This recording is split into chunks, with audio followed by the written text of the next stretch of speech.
Hey guys, we're finally checking out Makita's brand new brushless reciprocating saw, model number DJR360. It runs on two 18-volt batteries, making 36 volts.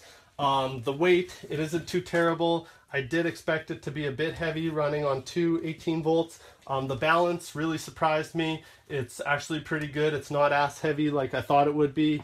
It's got an LED in the front. I wish we would have saw two like the new Impacts. It has 2 speeds, so right now we're in lock. There's 1 and there's 2. Back to lock. We've got the rafter hook. They put a little extra curve in there. It hooks a lot nicer on smaller materials. One thing I'm hugely disappointed about is there's no battery gauges on here. Come on guys, we're paying prices for premium tools here. We gotta have this stuff. We don't all have the gauges in our batteries. Makita was late on that. They should have really put gauges on this tool. Otherwise, she's got power for days. I'll run it through some tests.